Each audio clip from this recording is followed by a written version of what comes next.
So you have this ministry called Speak Life. Yeah, what you know about that? A lot. We've been trying to get this thing off the ground for 5 years, 4 years. 4 years, babe. 4 Don't years. over exaggerate. Well, turn of next year, it'll be right there. It's funny because I was just talking to a close friend recently, and she's like, "Wow, you finally got that out." Jack, be quiet. She's talking about the box, and I was like, "Yes."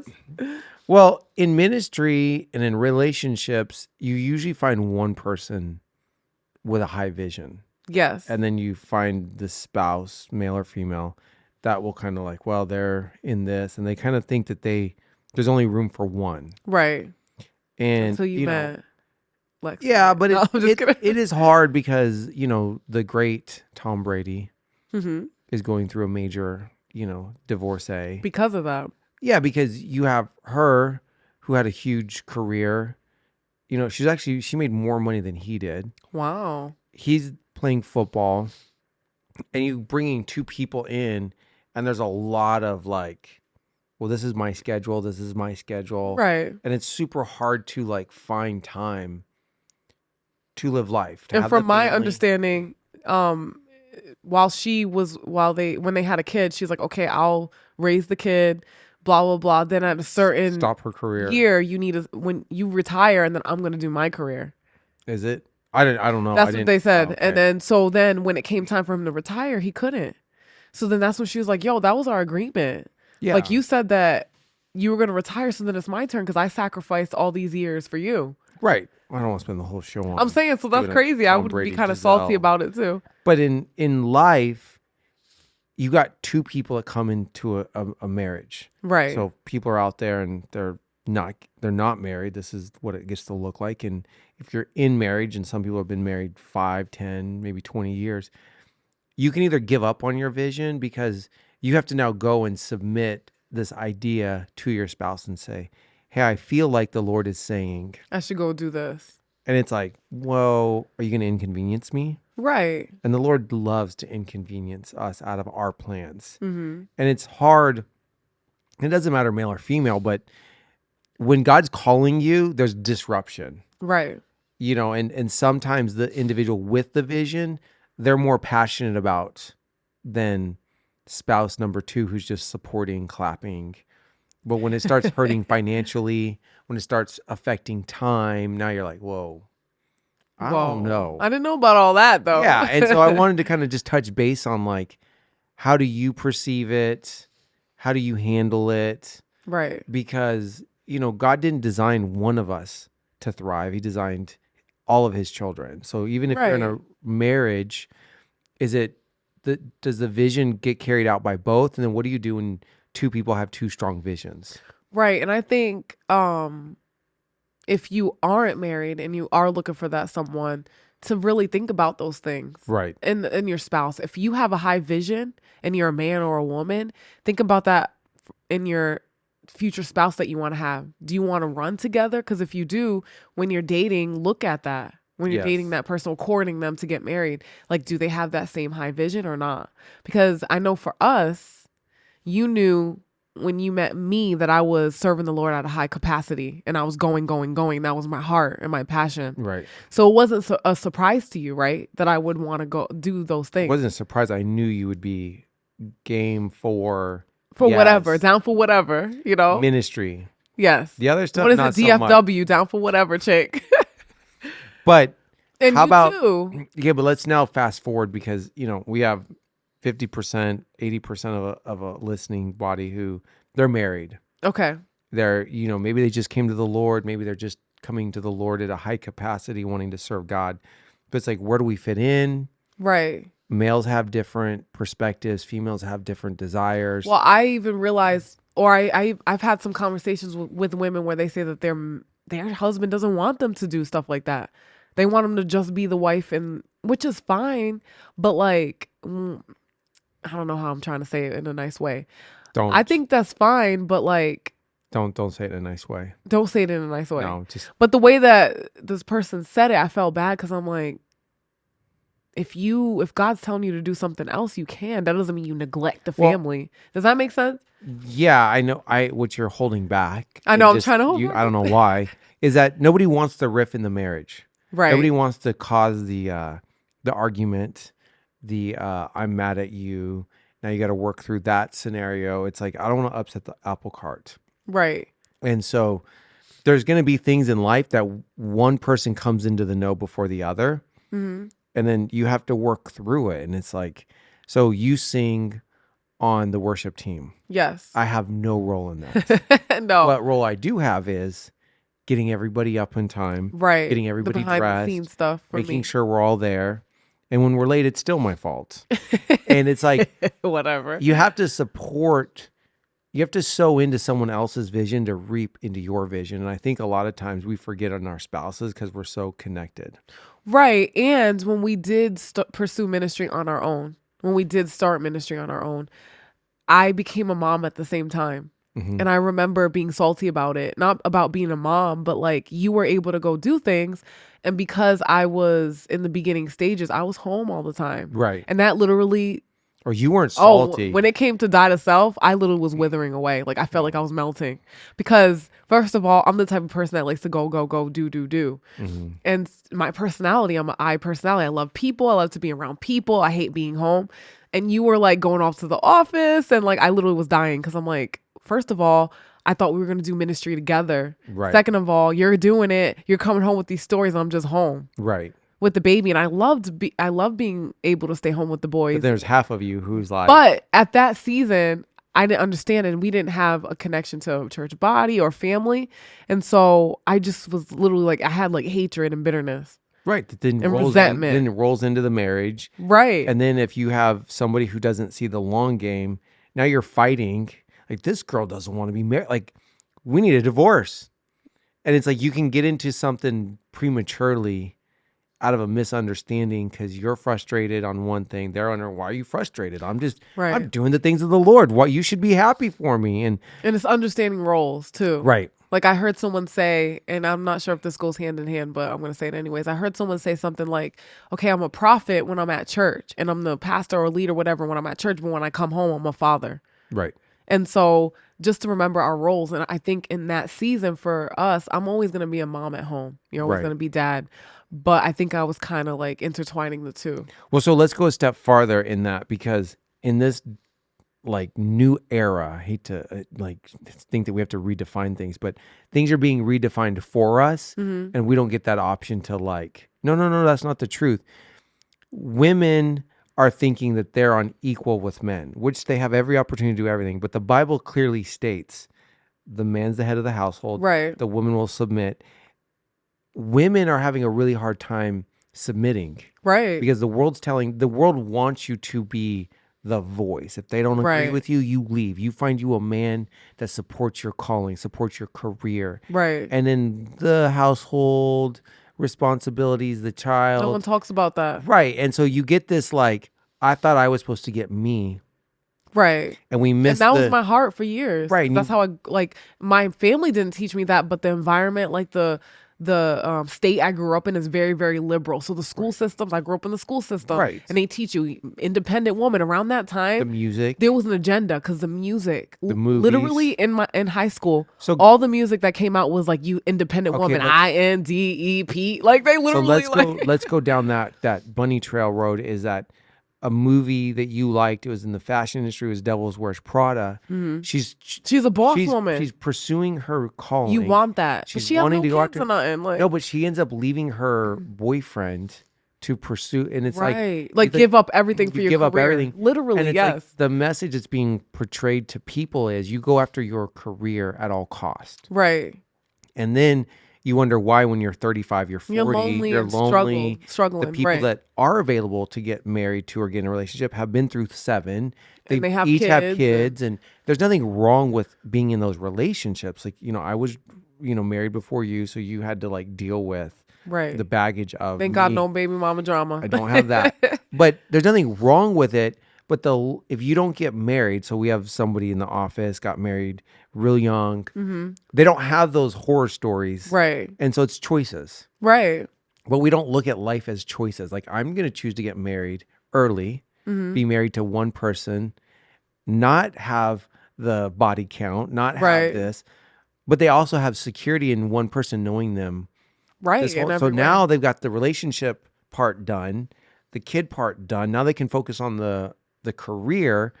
And a lot of times we're focusing on careers or passions, At all costs. forgetting the relationship or forgetting the children. Right. Then you get into your 30s, you can have couples that are married and they're like, oh, we probably should have kids.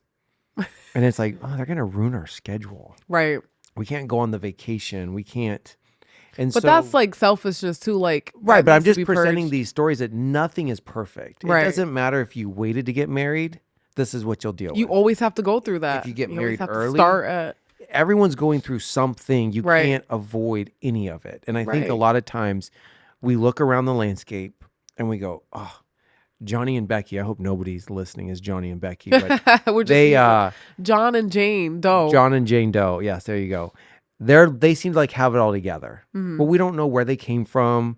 Like with me and you, I already had a career started. I've been in this business way Right. before you were basically born. Like I'm starting working in '96, full time.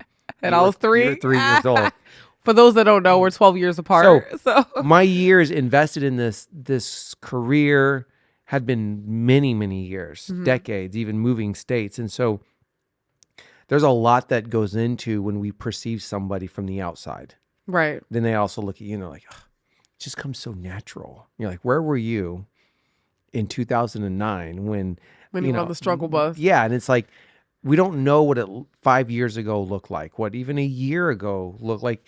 For you, a year of evolving behind the mic has come leaps and bounds. Right. You were throwing it away, about to drop bombs, and now it's like you're carrying your own show. We evolve, hopefully, Right. but we can't perceive that. Oh, they just have it easy. No, we all went through something, Right. I say that in the sense of relationships is that we have to understand where we're going, be able to communicate it. And you should communicate that when you're about to get married. So Yeah, you well, know. let's stop because let's pretend people Oh, are okay, already okay, married. okay. Like I know you're doing While the you're young already adults. married, it's never too late to lay out a plan of where you want to go, even if Yeah. it hasn't worked and it's been maybe tough. Well, to God this, evolves this things. point, right? You have a new understanding of God's perspective. You've come into the faith in a greater level. Now you're gonna like attempt to do ministry, and you're like, I'm supposed to leave my job. Right. Like, what? How do I pay that? Like, there's a leap of faith, Right. and it gets more difficult with a relationship, a marriage. It gets even more difficult. The kids are older now. We're moving. Right. They're gonna talk back. I'm leaving my friends. That happened to Vinny. They moved from Orlando to West Virginia. Everyone was in teenage mode. Right. There's a lot of stuff, and it's like if we give into, I don't want to have a fight. I don't want to deal with. Let's say the spouses are on the same page, but then the kids aren't. Right. I've I heard don't- that so many I times. don't Someone stays somewhere want- because of the kids. Yeah, I I'm don't like, want to. bruh. I don't want to get. I want them to finish high school. I don't want to ruin their friends. If you're telling me that how many friends do you have from high school? None. Exactly. I know. I talk to one every once in a while, like once every year, but But we make this like life bubble of like, oh, we don't want to disrupt them. Oh, so we're not going to teach them how to handle difficult things. Have you changed friendships over the last 10 years? yes. And Have I'm you had to learn how to make new friends? yes. Okay, so if we don't teach those skills, we want everything to be just so simple, either in the marriage department or the kids department, that we just end up stop living. And that's really Right. the whole message is we have to be understanding of each other's callings and desires, that we don't stop living. Right. And I'm thankful that my parents didn't choose to stay somewhere because of us, even though in the moment it might have hurt because of our friends, because now I'm able to just up and go too. Right. And so hopefully I can instill that in my kids where I'm like, hey, if you guys if God's telling you to do something, up and go or up and leave. But see, let's not just use the God thing, because I think we sometimes do too much ministry concept. What if God's calling you to a better opportunity, but the job is in Wisconsin? It's in Texas. Like you have to make a journey. There's provision there, but no one likes moving to a new town. Right. And, I remember I moved to Florida to get 3 jobs done. I get them done in 2 months' time. And I'm like, I'm not going back. Now, I was a Christian. not at this level, didn't have the full, like, but I felt like this is where God was calling me. Right. Nobody in my family wanted to call me. Like, no one wanted to come down. No one wanted. And I would get on the phone and be like, you guys need to move. Yeah, but we have this. I'm like, I just beat the phone every single day. Maybe till I browbeat them, but I wasn't going to give up. And I think a lot of times we lose our voice. And I know that's your big message with Speak Life, is finding your voice. Right. Because of difficult times or difficult conversations, difficult scenarios. And it's like, we can't let the difficulty stop us from speaking what God is wanting. Right. That's good. And so, I know you've made big jumps without family, with family. And a lot of it has to do with ministry, because that's all you've been pursuing ministry since you were 19. Yes. But I'm saying it also from a work standpoint was, if I don't move to Florida, I don't meet you. Right. So God has destiny in marriage, in work, in all that. Like, he's moving us towards something. Right. That's good. And same with me. If I didn't move to Florida, I wouldn't have met you. Right. And so, but I wanted someone out there. I wanted somebody out there to not think that, oh my goodness, what if I'm not in ministry? Then I don't make the move. I wanted someone to think, hey, I could be moving for a better job opportunity. Right. And it's crazy because it's like you came from the West Coast and I came from literally the opposite. And for us to meet, Northeast. it was like, yes. But anyways, I love that we get to talk about this, because it's like, I don't really hear a lot of people talk about that side of it. And it's because a lot of people, like we see a lot of ministers where they go and then the other person stays home. Right. Because they have to. They don't have a choice, maybe because finances. But then on the other end of it, they hate it. Or years later, it comes out that they hate it. Yeah. Yes. And so, well, one likes to travel, one doesn't like to travel. And so they don't want to take on the burden. And the whole show is about really understanding where you're going as a couple, and then where you're going as a family, and not being afraid to speak up because a fight's going to ensue or misunderstanding. And, right.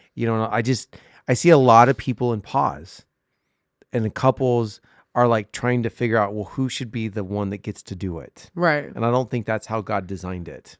Right. But God didn't design it for me to have a ministry and you just be a couch cheerleader. Right. I'll be at home and I'll cheer. No, God also has something for you involved. And also vice versa. I see a lot of females having ministries and the males are like, yes, I've seen a lot of nowhere to be found, or they're kind of, there's some that do a really good job, but on a whole, you don't know where the male is. Yeah. And you're like, they should be doing, like, just as strong right. together. Even if because there's some that choose to just be in the background, which is fine, but you should still be able to. You still have to find your calling. Right. Each individual should have their individual calling. And right. I think when you have people, there's two types of people. There's either a quiet, passive person, or there's a loud, aggressive person. And we're both.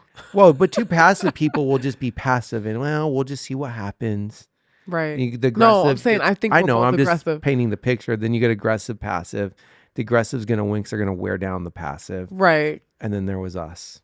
That's why people said we wouldn't. Like, people were so shocked when we got together. Right. Because we're literally not that type. That's like, if we put it on paper, you'd be like, no, there's no way. Right. But God. But God. And I think we said that before, but it's just funny because God knew that we were going to be a power couple together. We knew it too. Right. We did. And that's why we chose each other. But knowing each other's personalities does help to know when you need to be pushed. Right. When I need to back off. Right. Because, a lot of times you'll hear people say, well, that's just the way we do it. Mm-hmm. Well, what does that mean? Like, where's the biblical model of this is the way we do it? Right. And a lot of times it's like, just shut up and put up. And then it gets hard because then people feel like I'm not involved. And it ends in a bad road on two levels, either divorce, or it ends in like someone didn't pursue their calling. They're in their late 40s, maybe 50s, and now they're just salty. Right. Like, I could have been that. Well, there's nothing worse meeting. I remember when that was coming out. I could have been I could have, should have, would have. I could have been right. a designer. I could have been a this. Don't have those. If you're in that place, get going. Yes. And that's what the whole thing is get going. Don't pause because aggressive spouse or spouse with high vision is doing it and you're left out. Right. And so I've heard that a lot from some people, is that well, they have more vision, and I just, Right. I don't like living in the shadow. And it's like, well, I don't. You But have then to be a little bit aggressive. right. But then there's also I was gonna say something. There was also like situations where the other person maybe isn't as spiritual. So how are they gonna And that is like hard. say the person that is running and the other one that's not? Maybe you're not as spiritual. Maybe you're not really putting in the work like the other person is, meaning like having that relationship with God where you're open to ideas and things that he wants you to do. But Because if you're prayer not, will always bring, and the faithfulness of God will always bring revelation to the people around right. So you. what if you don't have revelation, then you're gonna be stagnant and dead, and the other Right. person's gonna go without you. They can't stay But stagnant and dead too. the one who's leading needs to be praying that the other catches the Right. vision, the other one sees, so that it's not like, well, they don't Okay, have it. so maybe you are in that situation where you are in a place where you have a great relationship with God, and maybe your spouse did at one point, but maybe they're not as much on fire for God.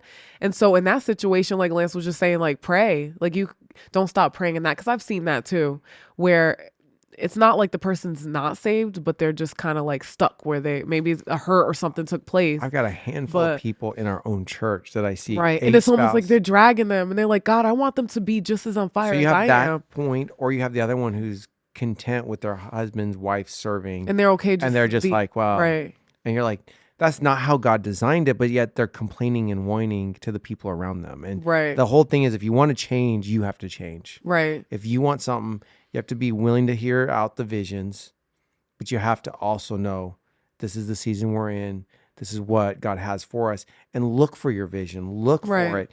But a lot of times people either take a back road or they just stall out. Yes. So hopefully this has been helpful. Do you have any kind of key words or kind of like advice for someone who's felt, left out? Who's felt left out? Kind of like, have you ever felt left out in what I was doing? Well, that one season when we were in Texas, I felt left I think out you've been sometimes. feeling that for a while because you love, like, I didn't get to choose the paint. I'm like, it's black. Well, what brand did you Well, use? I think I felt left out because when we started the ministry, or like, the names When and we all were the gonna, different things, I was a part of it. yeah, no And we kids. always said we were gonna do it together. And so I Right. think when I had to stay home and stuff and I wasn't involved, and maybe I felt like you didn't involve me as much, that's when I felt left out. So, okay, not involved, but it has to evolve. Right. It has to. It has payroll, it has rent. Explain to someone who's felt salty, left out, so that someone doesn't stay bitter or doesn't ever get back in. Well, I'd say, first of all, I think for myself, I was trying to find fulfillment in that Mm-hmm. because I didn't know my identity and I didn't know my purpose. Mm-hmm. And so because of that, I tried to find it in that. And so I'm like, if I'm doing something, then I'm going to feel validated. Right. Mhm. And so because I was dealing with that, I think that the bitterness could come in easily because I felt the minute you pulled that, even though I was being a mom, and that was that was my role in that moment, anyways, I don't Always know what will I'm be. trying to say, but my first main thing is a mom, and then ministry comes from that. Right. And so I think I was chasing ministry over the mom thing because I felt more validated in that, because the mom thing, I'm just at home. Right. And I felt like it was more important to be out and helping with the And it ministry. looks fun on the Right. outside. It looks fun. So I said all to say is, when you don't know whose you are, then it's easy to get bitter when you feel like your spouse is ahead of you. But when you know whose you are, and you know that you're a daughter or a son of God, and your fulfillment comes from him and who you are, not what you do, Mm-hmm. then it's easy to realize, okay, well, in this season, he's plowing, or he is plowing in this. I'm at home because I'm taking care of the specific thing, or working here, there, wherever you may be. I know that my time is coming So let me in the ask you, season. and now on the flip side, so we have to like get into like really who our person, like I haven't faced that many intimidations Mhm. being thrown into like construction and having to run. So it's like, this is what we got to do. This is, we're going to suck it up. Was there ever a moment where you were like intimidated to walk into a calling? Like when someone was like, I need you to speak. I need you to like manage something, I where you think almost gave up the opportunity because of fear? I think the biggest was speaking, Okay. because I literally have been singing since I was 8 years old. And so that comes natural to me. Even if I'm afraid, I'll do it. Mm-hmm. I don't even mind messing up in front of people when it comes to singing. I was thinking about that the other day when I cracked one day. I'm like, that doesn't even like, I don't care about that. You've Like been when I doing it for crack, so long. yeah, when I crack, it's not like, oh my gosh, I'm dying. Right. Like everyone knows that I'm just like, oh, well, oh, well. But I want But you to with really speaking, speak into someone, because someone out there is afraid of taking on what God's asked them to do. So they're not even wanting to have the conversation with their spouse. They don't even want to do it in general because of the fear of X, whatever that is. right. And I feel like with myself, with speaking, it's that. Even when Okay. I have to go speak with anything, I literally have to take a deep breath and be like, all right, Lord, you got me. Help me with this, because it doesn't come natural. Like I literally like am like, ugh, it's like a chore. I don't know how to explain it. But when I do it, I'm like, okay, it's not as bad as I thought. Right. So to that person out there that may be feeling that way, lean on Holy Spirit. Literally have a conversation right before you're about to do that very thing that you don't want to do, but you know he wants you to do. I literally will have a pep talk. I will go in the bathroom right before I talk or even sing. And I'm like, all right, Lord, it's just you and me here. Help me. And I'm like, I come against any fear or anything that's not of you. I tell it to go. I even say I come against anxiety or anything that may try to come on me. And I become one with you. We're a partner, because we're in Right. partnership with Holy Spirit to do the job that he wants us to do. And so I'll just give myself a pep talk. So I want to encourage you out there that if that's something that you're dealing with because of a fear or something that from your past that you may think that you're disqualified, it just starts with a conversation with Holy Spirit, a pep talk, and then he'll give you the strength and the courage to be able to have that conversation with your spouse, to be able to slow by slow conquer each thing that God is throwing your way for you to do. Because he needs you, your spouse needs you. You guys, we need more power couples for the kingdom. Right. We always see one side, but we need more couples that are ready together to fight whatever the Yeah, enemy's throwing our it is way. hard. And then pray. I think we Yeah. should pray more together as spouses, right? Right. Because when you pray together, when you do Bible studies together, then you're one, even spiritually. Yeah, and I agree with that. I just there's this one area will put a lot of stress on a marriage. What one area? Pursuing ministry, you know, I just don't because understand how. because But the maybe because we've enemy always is done it, but fighting. Yeah, but we face a lot of stress and right. misunderstanding. Well, we and found a flow, right? we have. Like I'm all right. But I'm you gonna. truly have to lay down your life. This You do. like when It you're is. in that It's dying vein, to self. you're 100% like, okay, I'm gonna wake up early every Sunday. I'm gonna get everybody dressed. I'm gonna get this so you can go sing. Right. I get no reward out of it. But it's like I have to choose to want to see you succeed to do Right. it. Vice versa. Which is true love. If you don't have that, Right, then right. And that's what we're trying to get at, is that we've got to find a place where we're communicating as a couple. We got to find a place where we're understanding people's visions, wanting each other to succeed, and not just be passive, like, well, I don't have anything. And it's probably a multi-show, right, conversation. because we could talk about resentment. If you have any Right. resentment, you got to cut that off, because you'll always be bitter or jealous towards your Right. spouse if they're doing anything better. If you don't know who you are, and I think that was my biggest thing, then you're gonna be jealous about any little thing that Well, I they think do. that's something we probably could touch base on. Another one is resentment, because if you're trying to get ahead, Right. then you're going to put validation on success, not Right. your God-given fulfillment. And then you'll be bitter at a job promotion. Like, well, why is it working for them and not me? But now you're Right. taking your eyes off of you and you're putting it on, you're just looking at. Right. Like even in our own lives, like I remember when we weren't doing ministry as much because of some stuff, the insurance thing, remember? Mm-hmm. Like I tried to find validation in that. I'm like, oh yeah, I could be on top, It was just always something, because I just was trying to find my identity in the wrong things. Right.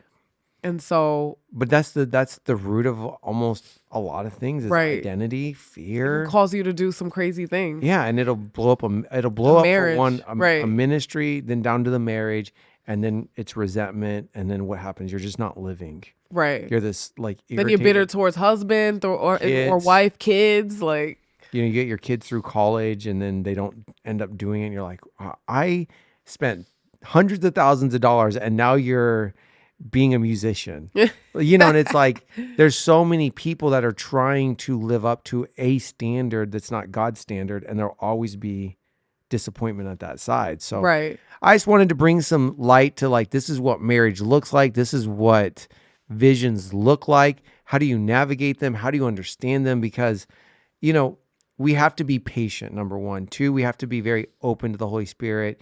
And most of all, we have to be willing to lay down our lives for our spouses. Right. So That's the key. if you're married, lay down your life. If you're not married, lay down your life to prepare yourself for marriage, because that's the key. As Christ said, we are like married to him. It's a model. We lay our lives down as he laid his life down. So are we to do that to our spouses. And it Right. really is like understanding when we lay our lives down, we inherit everything. But to get to that spot is probably the most difficult place, because we feel like we gave up like the kid who goes to school and it's like the high school sports athlete, and then they don't go, and it's like, oh, if I just didn't blow my knee out, I could have been. You don't know. There's nothing worse someone thinking like, oh, I could have I had an invention, I could have been as big as Spanx, as big as Amazon. You don't know. We can't take a thing and think that we're as good as this. Like, Right. and that's the enemy lying to us, saying like, oh, if you just wouldn't have got married, you could have created the next big thing. If you could have been the next big singer, actor, especially in entertainment, it's so easy to get propelled, but you got to lose the family. You got to lose your core. And the enemy is only trying to get you off track of your God-given destiny. So I really pray that you press in, ask the Lord, through the guidance of the Holy Spirit, what is my calling? There is nothing wrong being a mother, a father. Right. There's nothing wrong in these roles. Don't make them validated if God's not validating it, then you shouldn't be validating it, because we're called to be the body, and we don't really put a lot of value on our pinky toe, but that is the balance to us standing. Right. Now, if you take that out of the body, we're wobbly. We have no ability to stand. But in our mind's eye, that's a very weak, minuscule, very non-important role. So realize what you're doing is important. Realize what you are is very important, not only to the body of Christ, but to your family and to the culture around you.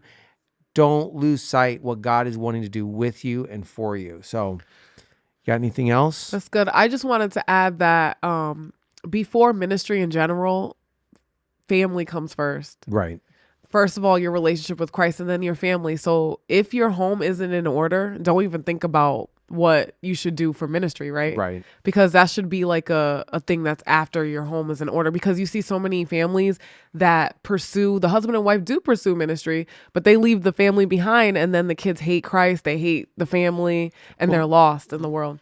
I want to add as well career, because this is a very ministry-minded show and a lot of stuff that we do. But at the same time, careers come and go, destinations come and go, technology changes things. And so many people that are telling me, because I have young babies, oh, I'm so glad that you're taking time off to go hang out with the kids. Like, I wish I would have. Like, I didn't spend the time. We had a different outlook in the 90s and 2000s. Thank God there's a little bit of a shift coming, where you're seeing millennial dads, you're seeing people put some value to spending time with the kids, but realizing family is with you forever. The friends, the career, the ministry stuff that comes and goes, people come and change. Don't invest in something that's not long lasting. The kids, the wife, the husband, they'll always be there. Right. That's good. And yeah, that's good stuff. Well, I really enjoyed this show with you. Me too, babe. All right. Well, till next time. Right.